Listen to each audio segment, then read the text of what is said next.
خواتین حضرات، infection control society آپ کی صحت کے لیے، آپ کی آگاہی کے لیے مضامین آپ کی سماعت کے لیے پیش کر رہی ہے۔ اس میں ہم ہارٹ ڈیزیز کے بارے میں اور ان کے اسباب کے بارے میں بحث کر رہے تھے اور آپ کو معلومات پہنچا رہے تھے۔ اب ہم لو بلڈ پریشر کے بارے میں بتائیں گے۔ بلڈ پریشر کو عام طور پر ایک ہی طرح کا یہ سمجھا جاتا ہے، حالانکہ یہ دو ہوتے ہیں۔ ان میں اوپر والا جسے طبی اصطلاح میں سسٹولک بلڈ پریشر اور نیچے والا ڈائسٹولک بلڈ پریشر کے نام سے پکارا جاتا ہے۔ لو بلڈ پریشر میں خون کی دباؤ میں کمی واقع ہو جاتی ہے۔ زرین فشار خون میں کمی بھی بعض اوقات موت کا سبب بن جایا کرتی ہے۔ جب بلڈ پریشر ضروری سطح سے نیچے گرتا ہے تو اس کی رسد دماغ کی طرف کم ہونے لگتی ہے۔ دماغ کی طرف خون کی رسد کم ہونے سے مطلوبہ آکسیجن کی مقدار میں تعلل پیدا ہو جاتا ہے۔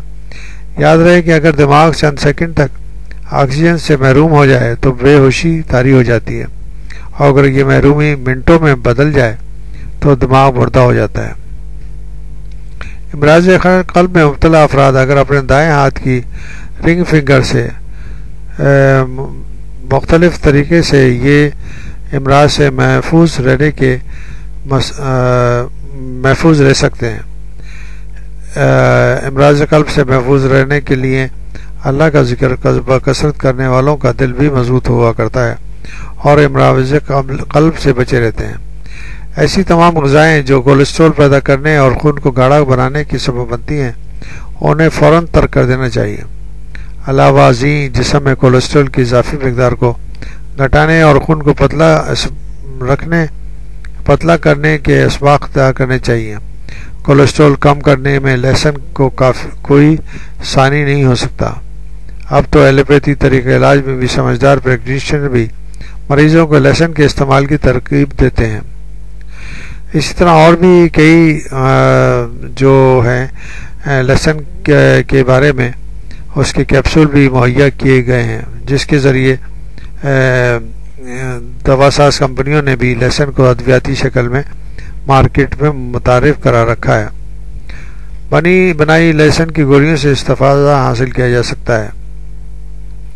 اس طرح ادرک، پودینہ، لہسن، سبز دھنیا کی مناسب مقدار کو باہم پیسٹ بنا کے رکھیں اور باوقت طعام دہی میں ملا کر چٹنی کے طور پر استعمال کریں تو بہتر طریقے سے مسائل حل ہو سکتے ہیں۔ چقندر ٹماٹر کو بطور سلاد دن میں ایک بار ضرور کھانا چاہیے۔ اسی طرح کئی اور بھی اس طرح کے جو بھی غذائی اجزاء ہیں، مثلا سبزیاں ہیں، پھل ہیں، ان کے کھانے سے بھی کافی مسائل حل ہو سکتے ہیں جو کہ ضروری طور پر کرنے چاہیے۔ تو سبزیوں اور پھلوں کا استعمال زیادہ کیجیے اور اپنے دل کی حفاظت کیجیے اور ان مسائل سے بچیے جو کہ دل کے امراض سے پیدا ہو سکتے ہیں۔